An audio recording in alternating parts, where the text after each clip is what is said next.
নমস্কার বন্ধুরা, sister kitchen and ব্লগে আপনাদের স্বাগত। আশা করি আপনারা ভালো আছেন, আমরা খুব ভালো আছি। তো আজকে আবারও একটা রেসিপি নিয়ে আপনাদের কাছে চলে এসেছি। আজকে বানাবো চিড়ের খিচুড়ি, যেটা একদম অল্প টাইমের মধ্যে হয়ে যায়। তো ভিডিওটা শেষ পর্যন্ত দেখতে থাকুন, দেখতে পাবেন কেমনভাবে করছি আর কীভাবে করেছি আর খুব অল্প সময়ে কেন হয়ে যায় সেটাও দেখতে পাবেন। মুগের ডাল নিয়ে নিয়েছি আমি, এখানে 1.5 কাপ মুগের ডাল নিয়ে নিয়েছি। এটা আবার গুঁড়িয়ে নেব, শুকনো এতে মিক্সি জারে গুঁড়িয়ে নেব। আর এখানে আমি চিড়ে নিয়ে নিয়েছি 3 কাপ। তো এই সাইজের কাপের 3 কাপ চিড়ে নিয়ে নিয়েছি। আর এটা মোটা দানার একটু চিড়ে, এটা কিন্তু পাতলা দানার নয়, একটু মোটা দানার চিড়ে কিন্তু। হ্যাঁ, মোটা দানার চিড়ে হলেই খুব ভালো হবে, নাহলে কিন্তু বেশি মানে চিড়ে যেহেতু খিচুড়ির পক্ষে মোটা দানার চিড়েটাই প্রয়োজন বেশি। তা এটাকে আমি ভালো করে একটু ধুয়ে নেব, একবারই ধোবো, একটু ধুয়ে নিয়ে এটা আবার শুকনো করে। পুরো আমার ডালটা গুঁড়োনো হয়ে গেছে, দেখুন আমি কিন্তু একদম গুঁড়ো করে মিহি করে গুঁড়িয়ে নিয়েছি। এবার এটা সাইডে রেখে দেব। তো এখানে খোসাটা ছাড়িয়ে নিয়েছি, টমেটো, পাকা টমেটো আমি 2টো দিয়েছি এখানে, আর আদা কুচি, ভেজানো কাজু বাদাম, এখানে আমি 4টে কাজু বাদাম গোটা নিয়ে নিয়েছি। এবার এটাকে আমি ভালো করে বেটে নিই। পুরো বাটা হয়ে গেছে আমার, এটা আমি রেখে দিলাম সাইডে। এবার যে চিড়েটা আমি করেছিলাম, ধুয়ে নিলাম, সেটা আমি কিন্তু ঝরঝরে করে আবার শুকনো করে নিয়েছি। দেখুন পুরো ঝরঝরে হয়ে গেছে। এইভাবে আমি সাইডে রেখে দিই। তো এখানে আমার কড়াইটা গরম হয়ে গেছে। কড়াইটা কিন্তু আমি বসানোর সাথে সাথেই আমি এটা দিয়ে দিলাম, যে গুঁড়ো ডালটা করে নিয়েছিলাম সেটা দিয়ে নিলাম। এটাকে এবার আমি হালকা একটু ভেজে নেব। আমার পুরো ভাজা হয়ে গেছে। এটা কিন্তু সেন্ট, ডাল ভাজলেই দেখবেন যেমন সেন্ট ছাড়ে, এটা ভাজলেও তেমনই সেন্ট ছাড়বে। তো এটা আমার ভাজা হয়ে গেছে, এটা আমি নামিয়ে নেব। তো কড়াই গরম হয়ে গেছে, এবার আমি তেল দিয়ে দেব, সাদা তেল। অবশ্যই আমি রান্নায় আমার পুরো পরিমাণ তেলটা একেবারে দিয়ে দিতে হবে। তো আমি একেবারে পুরো তেলটা দিয়ে দেব। একটা তেজপাতা, একটা গোটা দারচিনি, 1 টুকরো, 3টে এলাচ দানা, 3টে লবঙ্গ। এটা একটু নাড়াচাড়া করে নেব। যে মশলাটা আমি করে রেখেছিলাম সেই মশলাটা দিয়ে দেব।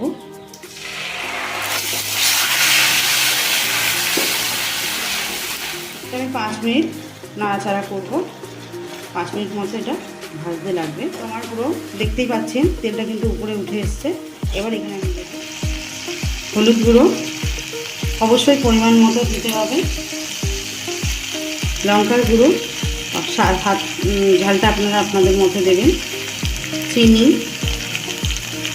স্বাদ মতো চিনি, আপনারা যদি না পছন্দ করেন তাহলে না দিলেও হবে। ভালো করে মিশিয়ে নেব, একবারে একটু নাড়াচাড়া করে নেব। তো এই চিড়ের খিচুড়িটা যেহেতু চিড়ে গলে যায়, এর জন্যই অনেকে পছন্দ করবে না, হয়তো বলবে চিড়ের খিচুড়ি এটা আবার কেমন লাগবে, কিন্তু বিশ্বাস করবেন না, দারুণ লাগে। অবশ্যই চিড়ে যেহেতু গলে যায় তাড়াতাড়ি, এর জন্য এখানে আমি ডাল গুঁড়িয়ে নিয়েছি। আর এই সব কিছুই কিন্তু এখানে আমার বাটা মশলা হবে। ধরুন এই দিয়ে টমেটোগুলো আরে কিন্তু ভেজে দেওয়াও যেত, কিন্তু যেহেতু চিড়েটা আমার তাড়াতাড়ি করতে হবে, তার জন্য তাড়াতাড়ির জন্য আমি এখানে সব কিছুই বেটে নিয়েছি। এতে জিনিসটা আমার চিড়ের সাথে মশলাটাও ভালোভাবে মিক্স হবে। আর এখানে সবজি আপনারা যদি অ্যাড করতে চান, সবজি অবশ্যই দিতে পারেন। যে কোনো সবজি কিন্তু খুবই মিহি করে কাটতে হবে, খুবই মিহি করে দিলে দারুণ একটা তার সাথে ম্যানেজ হবে, মানে চিড়ের সাথে ভালো করে ম্যানেজ হবে এটা। তো আমার মশলাটা ভাজা হয়ে গেছে। এবার এখানে আমি দেবো ভাজা ধনে গুঁড়ো ভাজা, জিরের গুঁড়ো ভাজা, একটু ভালো করে মিশিয়ে নেব।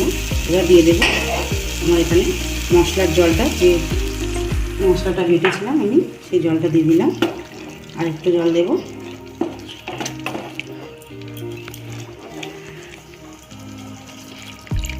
আমি কিন্তু আগেই মশলাটা ভালো করে ফুটিয়ে নেব, কারণ এখানে আমি চিড়ের সাথে ফোটাবো না, এটা ভালো করে ফুটিয়ে নেব। এবার আমি ডাল দিয়ে দেব। তো এখানে আমি 7 কাপ জল নিয়ে নিয়েছি, যে কাপে আপনাদের দেখালাম চিড়ে নিয়েছি সেই কাপের আমি 7 কাপ জল নিয়ে নিয়েছি। প্রয়োজন হলে আপনারা আবার আপনাদের পরিমাণটা বেশি হলে বা কম হলে সেই হিসাবে জল কমা বাড়া করবে। লবণ, স্বাদ মতো লবণ, এবার দিয়ে দেব যে ডালটা ভেজে নিয়েছিলাম, সেই ডালটা দিয়ে দেব। তো এবার ডালটা আমি কিন্তু ফোটানো জলে দেবো না, ফোটানো জলে দিলে কিন্তু এটা ডালা পাকিয়ে যাবে। এর জন্য আমি আঁচটা না কমিয়ে দিয়ে এবার আমি ডালটা দিতে দিতে ঘেঁটে দেবো।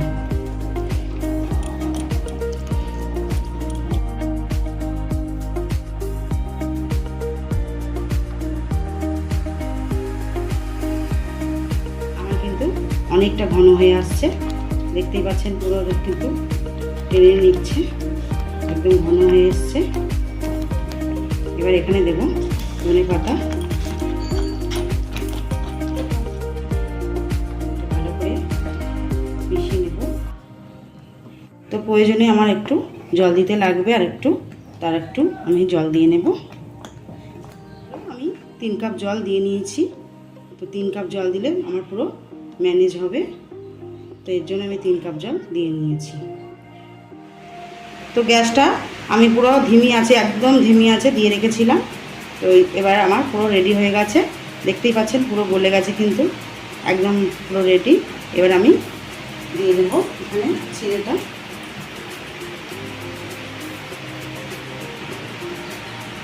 একবার বাড়িতে বানিয়ে এরকম করে খাবেন, দেখবেন কিন্তু দারুণ লাগবে। অবশ্যই বাচ্চারা তো খুব আনন্দই পাবে, আর এটা কিন্তু হেলদি খাবার। এটা ভালো করে আমি মিক্সড করে নেব। তো আমার পুরো চিড়ে দিয়ে কিন্তু আমি একটুকু ফোটাইনি, চিড়ে দিয়ে জাস্ট এটা নাড়াচাড়া করে নেব। এটাই কিন্তু আমার পুরো রেডি হবে। এর গরমেতেই আমার চিড়ের মধ্যে মশলা টশলা সব চলে যাবে, স্বাদটাও কিন্তু দারুণ লাগে। আর এইটা কিন্তু আর ফোটানো যাবে না, ফোটালে কিন্তু চিড়ে আর দেখতে পাওয়া যাবে না, পুরো ঘেটে যাবে। এই যে দেখতেই পাচ্ছেন চিড়েও দেখতে পাওয়া যাচ্ছে, অথচ ডালও ঘেটে গেল। দেখুন একদম অন্যরকম আপনাদের মনে হচ্ছে না যে একদম অন্যরকম হয়েছে? দারুণ লাগছে কিন্তু, দেখুন চিড়েগুলো কিন্তু দেখা যাচ্ছে, আর ডালটাও কিন্তু পুরো বোঝাই যাচ্ছে না যে এটা ডাল দেওয়া হয়েছে।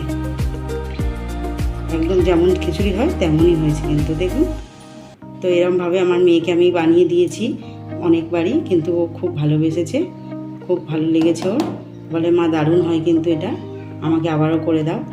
সন্ধ্যা এগুলো কিন্তু কোনো এই নয়, এটা সন্ধ্যাও খেতে পারবেন, আবার রাতেও খেতে পারবেন, আবার সকালের দিকেও খাওয়া যাবে, এটার কিন্তু কোনো টাইম নেই।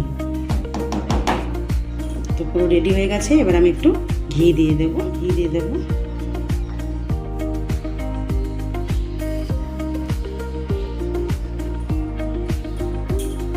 এবার ঘিটা দিয়ে আমি একটু ঢাকা দিয়ে রেখে দেবো।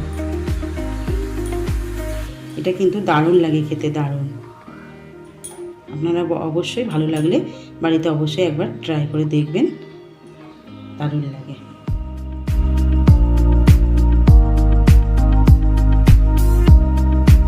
তো ভিডিওটা দেখলেন, আশা করি আপনাদেরও ভালো লেগেছে। আর ভালো লাগলে অবশ্যই লাইক দেবেন, কমেন্ট করে বলবেন কেমন হয়েছে। আর অবশ্যই এরকম রান্নার খুব সহজে আপনাদের কাছে পৌঁছে যাবে, তার জন্য চ্যানেলটা সাবস্ক্রাইব করতে হবে। পরের ভিডিওতে আবার দেখা হবে, ততক্ষণের জন্য ভালো থাকবেন, সুস্থ থাকবেন, টাটা।